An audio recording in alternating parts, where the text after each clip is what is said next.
जय हिंद छात्रों, स्वागत है आपका सनराइज क्लासेस में। और आज जीके के इस विशेष लेक्चर में आज इकोनॉमिक्स के सेक्टर्स यानी अर्थशास्त्र के या अर्थव्यवस्था के क्षेत्र को हम डिस्कस करेंगे। और ये जो अर्थव्यवस्था का क्षेत्र वाला टॉपिक है ये एग्ज़ाम में बहुत ज़्यादा आता है, क्योंकि अभी आपके आगामी आरपीएफ, रेलवे, एसएससी और पुलिस के एग्ज़ाम लगे हुए हैं। तो इन्हीं एग्ज़ाम को मद्देनज़र रखते हुए ये लेक्चर बनाया गया है। और ये लेक्चर परिपूर्ण है अपने आप में। अर्थव्यवस्था के जितने भी क्षेत्र हैं बड़ा विस्तार से बताया जाएगा और किस तरह से उसमें प्रश्न पूछे जाते हैं ये भी आपको बताया जाएगा। लेकिन सभी छात्रों से मेरा रिक्वेस्ट है कि चैनल को लाइक करें, शेयर करें और सब्सक्राइब करें। साथ ही आपको एक चीज़ जानकारी दे दूं बच्चों कि करवी उत्तर प्रदेश के चित्रकूट डिस्ट्रिक्ट की सनराइज करियर अकेडमी एक डिफेंस अकेडमी भी है, जहाँ पर कैप्टन एस कुमार सर के नेतृत्व में आर्मी, एयरफोर्स, नेवी, तमाम डिफेंस की तैयारी जैसे SSC, GD, Uttar Pradesh police, इन सब की जो फिजिकल की तैयारी है वो निःशुल्क कराई जाती है। और फिजिकल में आपका 1600 मीटर रनिंग, 4 किलोमीटर की रनिंग, 5 किलोमीटर की रनिंग और समय समय पे medical, high jump, long jump, ये सब कराया जाता है। ठीक है, और इसका कोई भी चार्ज नहीं है। यानी सनराइज करियर एकेडमी जो कि करवी चित्रकूट, उत्तर प्रदेश के चित्रकूट जिले में है, ठीक है, यहाँ पर आप निःशुल्क, पूरे भारत में निःशुल्क फिजिकल की तैयारी कर सकते हैं यदि आप आर्मी, एयरफोर्स इन सब की तैयारी कर रहे हैं। ठीक है, और सनराइज करियर एकेडमी में ऑफलाइन बैच योग्य शिक्षकों द्वारा चलाए जाते हैं, जैसे army, air force, navy, NDA, Jharkhand police, Bihar police, UP police, Delhi police, SSC, GD का और बैंक पीओ का, इन सब का जो बैच है वो चलाया जाता है। यदि आप चित्रकूट में रहकर तैयारी करना चाहते हैं तो ये आपके लिए बड़ा विशेष मौका है। तो चलिए शुरू करते हैं बच्चों। आज का जो हमारा टॉपिक है वो है अर्थव्यवस्था के क्षेत्र। अर्थव्यवस्था के क्षेत्र को आज हम देखेंगे कि किस प्रकार से अर्थव्यवस्था को क्षेत्र में बांटा गया है। लेकिन आपको इससे पहले एक जानकारी जरूर लेनी है। बढ़ती अर्थव्यवस्था के दायरे में ध्यान देना बच्चों। पूरे विश्व में बढ़ती अर्थव्यवस्था को देखते हुए भारतीय अर्थव्यवस्था यानी विश्व की अर्थव्यवस्था को भी हम बोल सकते हैं। ठीक है, भारतीय अर्थव्यवस्था का इतना व्यापक क्षेत्र देखते हुए भारतीय अर्थव्यवस्था को अर्थशास्त्रियों ने 3 भागों में बांटा है। यानी भारतीय अर्थव्यवस्था के क्षेत्र की हम बात करें तो बच्चों यहाँ पर कितने क्षेत्र हैं? 3 क्षेत्र हैं। आपके एग्जाम में अगर आ जाए कि भारतीय अर्थव्यवस्था के क्षेत्र को कितने भागों में बांटा गया है तो 3 भागों में बांटा गया है। और आपके ऑप्शन में 5 भी आएगा। जब आप आईएएस पीसीएस की किताबें पढ़ेंगे तो वहाँ पर आपको अर्थव्यवस्था के 5 क्षेत्र देखने को मिलेंगे। लेकिन मुख्यतः हमारे अर्थव्यवस्था के कितने क्षेत्र हैं? 3 क्षेत्र हैं। ठीक है, अब ये जो 3 क्षेत्र हैं ये क्यों बनाए गए, कारण क्या था, ये भी बताऊंगा। लेकिन उससे पहले आप ये पीडीएफ में ज़रा ध्यान दीजिए। आर्थिक गतिविधियों के परिणाम स्वरूप वस्तुओं और सेवाओं का उत्पादन होता है, जबकि क्षेत्र कुछ मानदंडों के आधार पर वर्गीकृत आर्थिक गतिविधियों का एक समूह है। यानी ये पहली डेफिनेशन हमें साफ साफ ये बता रही है कि भारतीय अर्थव्यवस्था के जो क्षेत्र हैं, 3 क्षेत्रों में जो हमने उन्हें बांटा है, इससे हमें आर्थिक गतिविधियां पता चलती है। इससे हमें पता चलता है कि अर्थव्यवस्था के किस क्षेत्र में क्या क्या उपजाया जाता है, क्या उगाया जाता है, या क्या सेलिंग की जाती है, या किसी भी क्षेत्र में क्या उसके जो 3 क्षेत्र हैं उसमें क्या क्या कार्य हो रहा होता है। ठीक है, जैसा पहला डेफिनेशन आपने देखा, आर्थिक गतिविधियों के परिणाम स्वरूप वस्तुओं और सेवाओं का उत्पादन होता है, जबकि क्षेत्र कुछ मानदंडों के आधार पर वर्गीकृत आर्थिक गतिविधियों का एक समूह है।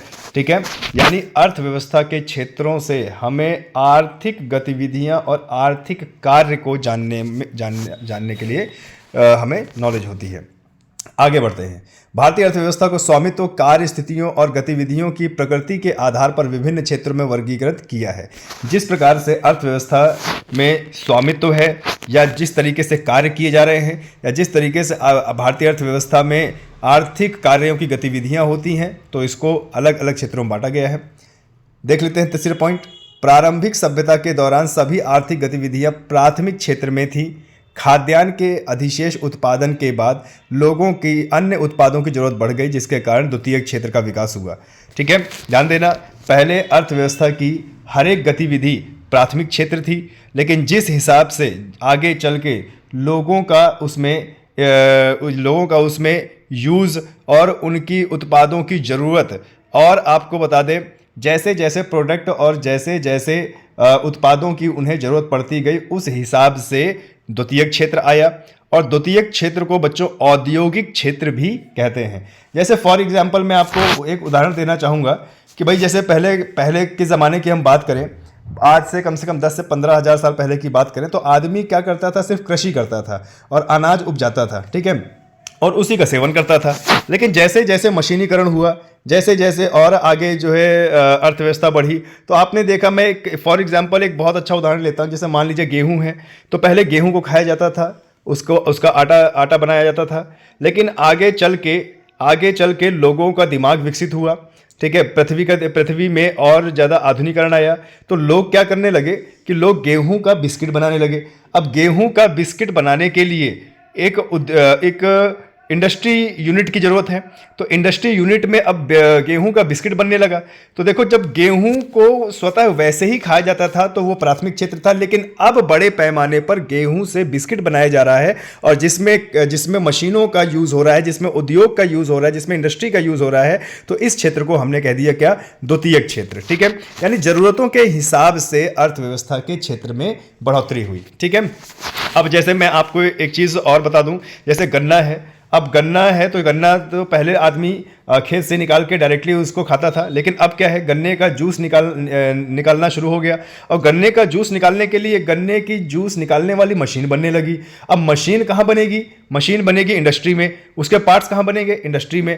तो लोगों को ज़रूरत समझ में आई, लोगों का काम आसान हुआ, और लोगों का जब काम आसान हुआ तो उन्होंने क्या किया, एक बड़े पैमाने पर गन्ने का रस निकालने वाली मशीनें बनाना शुरू कर दिया। तो मशीनें जहाँ पर बन रही हैं उसका नाम दे दिया द्वितीयक क्षेत्र। यानी हम बोल सकते हैं कि अर्थव्यवस्था का जो पहला क्षेत्र था, जिसको प्राथमिक क्षेत्र कहते हैं, उसके साथ साथ में आगे चलकर लोगों को द्वितीयक क्षेत्र यानी उससे रिलेटेड मशीनीकरण या उससे रिलेटेड उद्योग की भी समझ हुई, तो उसने द्वितीयक क्षेत्र यानी औद्योगिक क्षेत्र का विकास किया। तो यहां तक समझ में आ गया है, यहां तक किसी प्रकार की कोई दिक्कत? आगे 19वीं सदी में औद्योगिक क्रांति के दौरान द्वितीयक क्षेत्र के विकास में अपना प्रभाव फैलाया, ठीक है। अब देखो कितनी अच्छी बात बोल रहा है।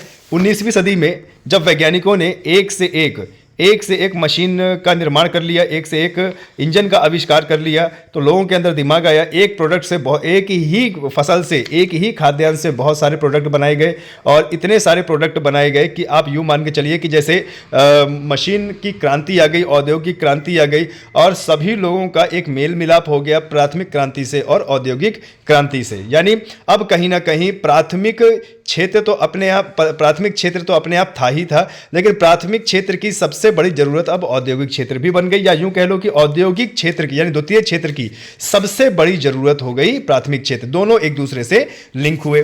आगे देखते हैं। औद्योगिक गतिविधि को सुविधाजनक बनाने के लिए एक सहायता प्रणाली की आवश्यकता थी। परिवहन और वित्त जैसे कुछ क्षेत्रों ने औद्योगिक गतिविधियों के समर्थन देने में महत्वपूर्ण भूमिका निभाई। अब देखिए, यहां पर जब लोगों ने कंपनी में, इंडस्ट्री में बिस्किट बनाया, उत्पाद बनाया, या ऐसे ऐसे उत्पाद बनाए जिसकी लोगों को जरूरत होने लगी, तो लोग वहां पर क्या करने लगे, उनके घर घर पहुंचाने लगे, या शॉप खुली यानी सेवाएं प्रदान करने लगे।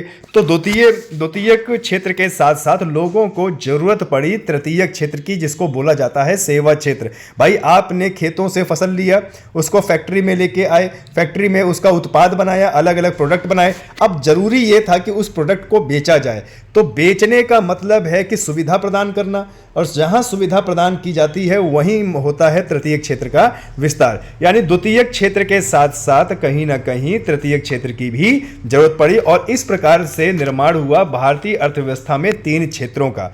ठीक है, चलिए अब इनको बड़े आराम से और विस्तार से पढ़ते हैं। सबसे पहला है हमारा प्राथमिक क्षेत्र, प्राइमरी सेक्टर, इसको इंग्लिश में बोलते हैं प्राइमरी सेक्टर। सबसे पहला है हमारा प्राथमिक क्षेत्र।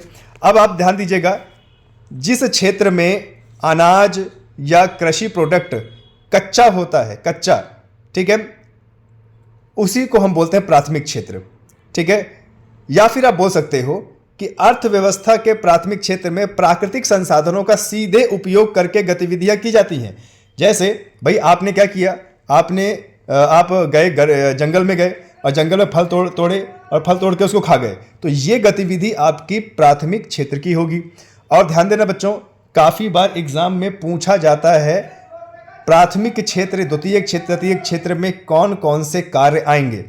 तो आप भारत या भारत के बाहर कितने प्रकार की भी कृषि करो, खनन करो, मत्स्य पालन करो, वानिकी करो, डेयरी उत्पाद करो या मुर्गी पालन करो, ये सब का सब आपके प्राथमिक क्षेत्र में आएगा।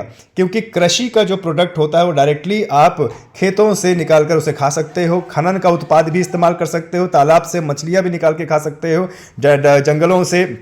जंगलों से वहाँ के प्रोडक्ट इस्तेमाल कर सकते हो, दूध डायरेक्टली गाय से निकाल के, भैंस से निकाल के उसका सेवन कर सकते हो। तो जब आप ऐसी क्रिया कर रहे हैं तो वो है प्राथमिक क्षेत्र। ध्यान देना, जो भी व्यक्ति कृषि करेगा, खनन, मत्स्य पालन, मुर्गी पालन, ठीक है, अंडे का उत्पाद, वानिकी या डेयरी का उत्पाद है का इस्तेमाल करेगा डायरेक्टली, तो इसको बोलेंगे प्राथमिक क्षेत्र। यानी आप कह सकते हैं कि प्राथमिक क्षेत्र में कच्ची वस्तुएं आती हैं जिनको अभी तक मॉडिफाई नहीं किया गया है। अब जैसे मैं आपको बोल दूं अनाज किस क्षेत्र में आता है, तो आप बोलोगे सर प्राथमिक क्षेत्र में। लेकिन मैं अगर बोल दूं कि अनाज को फैक्ट्री में ले जाके पीसा गया, तो फिर वो हो जाएगा द्वितीयक क्षेत्र। ध्यान देना, ये जो प्राथमिक क्षेत्र के उत्पाद होते हैं, इनको जब मशीनों की मदद से या उद्योग के माध्यम से इनका प्रोडक्ट बनाया जाता है तो वो हो जाता है हमारा द्वितीयक क्षेत्र। ठीक है, यहां तक समझिए, यहां तक किसी प्रकार कोई दिक्कत।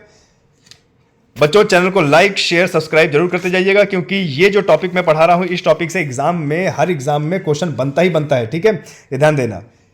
इसे इसलिए कहा जाता है क्योंकि यह अन्य सभी उत्पादों का आधार बनता है।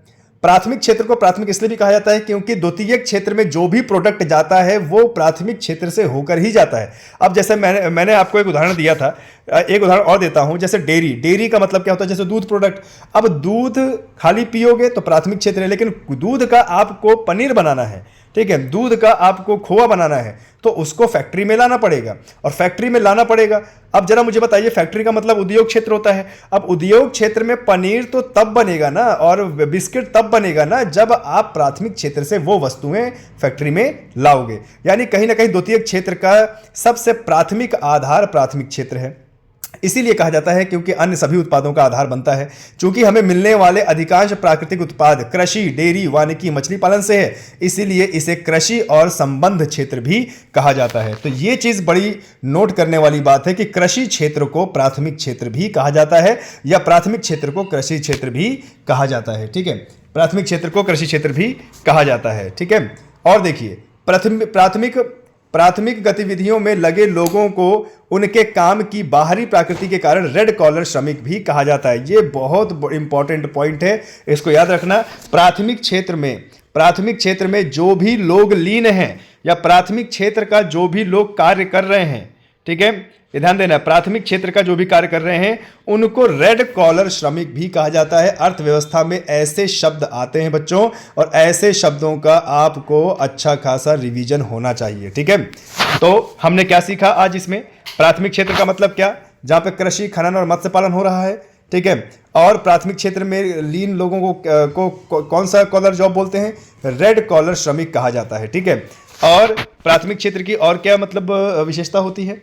प्राथमिक क्षेत्र की विशेषता यह होती है कि यहां से डायरेक्टली आदमी उत्पाद का सेवन कर सकता है, यानी उसको मॉडिफाई करने की जरूरत नहीं है। तो आशा करता हूं कि यहां तक आपको समझ में आया होगा। अब सीधे पहुंचते हैं अर्थव्यवस्था के द्वितीयक क्षेत्र को। देखो बच्चों, अर्थव्यवस्था का द्वितीयक क्षेत्र की जब भी बात होगी, इसका मतलब होता है औद्योगिक क्षेत्र। यानी प्राथमिक क्षेत्र का जो जितना भी उत्पादन हुआ है, उसको, उस सामग्री को इकट्ठा करने के बाद आप उसको मॉडिफाई कर रहे हो, और जब उसको मॉडिफाई कर रहे हो यानी उस प्रोडक्ट से दूसरा प्रोडक्ट बना रहे हो, तो इसी को बोलेंगे द्वितीयक क्षेत्र। और द्वितीयक क्षेत्र को औद्योगिक क्षेत्र भी कहा जाता है। तो चलिए पढ़ लेते हैं इसका भी नोट्स। और बच्चों, ये सभी नोट्स हमारे टेलीग्राम चैनल पर आपको मिल जाएगा। Telegram channel sunrise career academy के नाम से आपको सर्च करना है, वहां पे सारी पीडीएफ आपको फ्री ऑफ कॉस्ट मिल जाएंगी।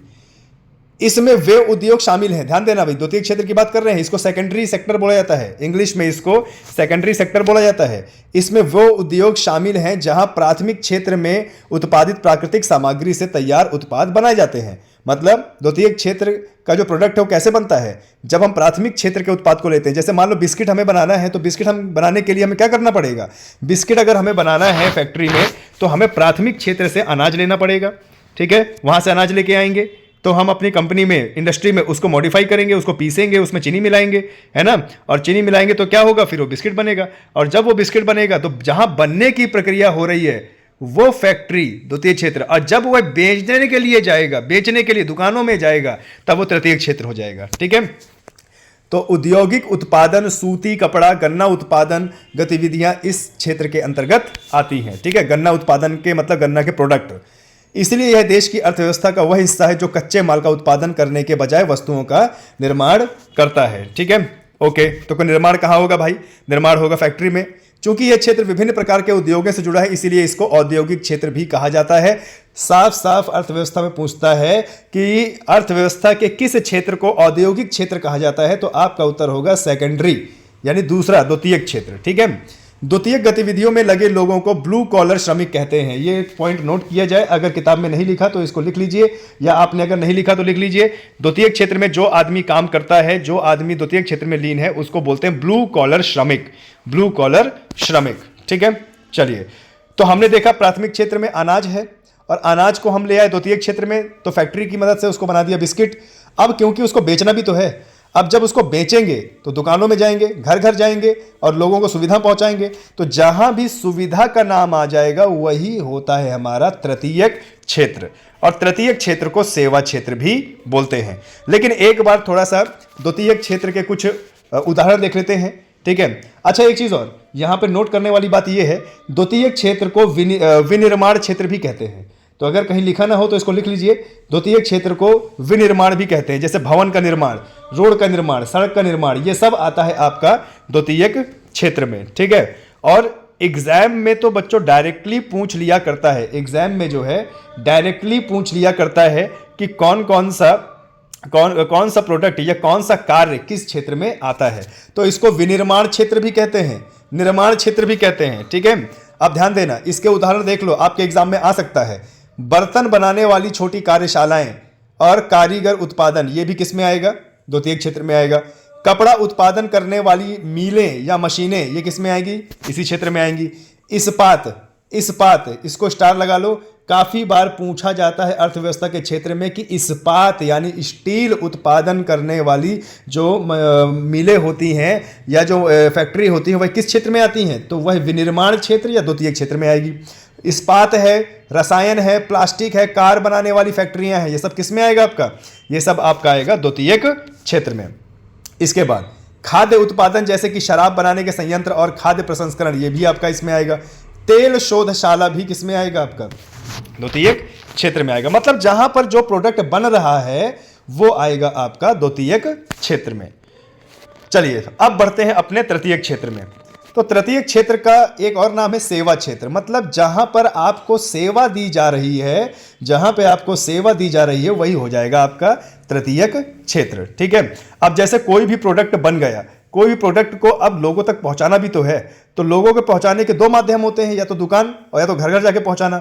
तो दुकान है, बैंकिंग है, इंटरनेट है, एजुकेशन है, ठीक है, कोई शोरूम है, ये सब के सब आपके आएंगे तृतीयक क्षेत्र में। ठीक है। आगे बढ़ते हैं।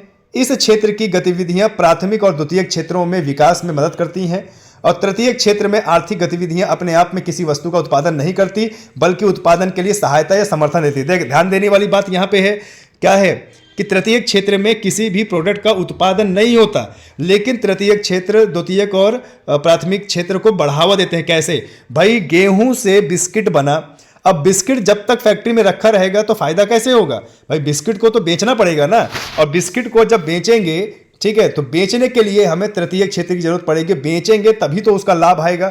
यानी कहीं ना कहीं तृतीयक क्षेत्र जो है वो द्वितीयक और प्राथमिक क्षेत्र को बढ़ावा देने का काम करता है। भाई जितना बिस्किट बिकेगा उतना फैक्ट्री चलेंगी, और जितना फैक्ट्री चलेंगी उनको उतना ज़्यादा अनाज की जरूरत होगी। यानी कहीं ना कहीं तृतीयक क्षेत्र और द्वितीयक क्षेत्र, कहीं ना कहीं प्राथमिक क्षेत्र और तृतीयक क्षेत्र, सॉरी गलत बोल रहा हूं, यहां पे प्राथमिक क्षेत्र और द्वितीयक क्षेत्र निर्भर है तृतीय क्षेत्र पर। ठीक है। ओके। जैसे ट्रकों या ट्रेनों पर परिवहन किए जाने वाला सामान है, बैंकिंग है, बीमा है, वित्त है। ध्यान देना, एग्जाम में काफी पूछा जाता है कि बैंकिंग किस क्षेत्र में आता है, तो ये आता है आपका तृतीय क्षेत्र में। बीमा किस में आता है? तृतीय क्षेत्र में। वित्त किस में आता है? तृतीय क्षेत्र के अंतर्गत आता है। यह द्वितीयक क्षेत्र की तरह उत्पाद में मूल्य संवर्धन प्रदान करता है। और ध्यान देना बच्चों, इस क्षेत्र में, तृतीयक क्षेत्र में जो लोग नौकरी करते हैं उनको व्हाइट कॉलर नौकरी या व्हाइट कॉलर श्रमिक भी बोला जाता है। ठीक है, तो हमने क्या देखा? हमने देखा कि लाल कॉलर, रेड कॉलर नौकरियां किसमें भाई? प्राथमिक में ब्लू कॉलर, सेकेंडरी में, और व्हाइट कॉलर किसमें? इसमें क्या बोलते हैं, तृतीयक क्षेत्र में। ठीक है, ओके। तो इसके बाद देखो ये हमारा हुआ। तो यहां से आपने देखा कि हमने तीनों क्षेत्रों की बात की, उदाहरण भी देखे। ठीक है, तो यही हमारा एग्जाम के लिए बहुत ज़्यादा इंपॉर्टेंट है। बस आपको ये पता लगाना है कि कौन कौन से क्षेत्र में क्या क्या होता है। ठीक है, जैसे पहले प्राथमिक क्षेत्र में क्या क्या होता है? प्राथमिक क्षेत्र में कृषि, खनन, मत्स्य पालन, ये सब होता है। द्वितीय क्षेत्र में उद्योग होता है, और तृतीय क्षेत्र में क्या होता है? तृतीय क्षेत्र में सेवाएं होती हैं। ठीक है, अच्छा, भारतीय अर्थव्यवस्था में अगर मैं बात करूं, भारतीय अर्थव्यवस्था की बात करूं, तो जब 1950-1951 का समय था, ध्यान देना बच्चों, ये आंकड़े लिख लीजिए कहीं पर जो मैं बोलने जा रहा हूं, क्योंकि आपके एग्जाम के लिए बहुत ज्यादा इंपॉर्टेंट है। जब हमारा देश आजाद हुआ था 1951 और 1950 के समय में, जब हमारा संविधान बना था, तो उस समय प्राथमिक क्षेत्र में सबसे ज्यादा जीडीपी मिलती थी। प्राथमिक क्षेत्र से 55% जीडीपी खाली प्राथमिक क्षेत्र से मिलती थी, 30% जीडीपी तृतीय क्षेत्र से, और 15% जीडीपी द्वितीय क्षेत्र से। तो जैसे जैसे हमारे भारत का आधुनिकरण हुआ, मशीनें आई, तो आज अगर मैं बात करूं 2023-24 की बात करूं, तो 2023 में हमारी जीडीपी में सबसे ज्यादा योगदान तृतीय क्षेत्र का रहता है, और द्वितीय क्षेत्र का 30%, और प्राथमिक क्षेत्र का सबसे कम रहता है। ठीक है, तो ध्यान देने वाली बात यह है कि आज भी प्राथमिक क्षेत्र में 55% से ज्यादा जनता लगी हुई है, लेकिन सबसे ज्यादा जीडीपी हमें मिलती है कहां से? तृतीय क्षेत्र से। तो आपके एग्जाम में डायरेक्टली पूछ सकता है कि भारत की जीडीपी में सबसे ज्यादा योगदान किस क्षेत्र का है? तो आप आंसर करोगे तृतीय क्षेत्र का, और उसके बाद द्वितीय क्षेत्र का, और उसके बाद प्राथमिक क्षेत्र का। तो चलिए बच्चों, यहां से हमारा आज का चैप्टर समाप्त हुआ। कल फिर इसी तरह का चैप्टर लेके आएंगे। लाइक, शेयर, सब्सक्राइब जरूर कीजिएगा। तब तक के लिए जय हिंद, जय भारत।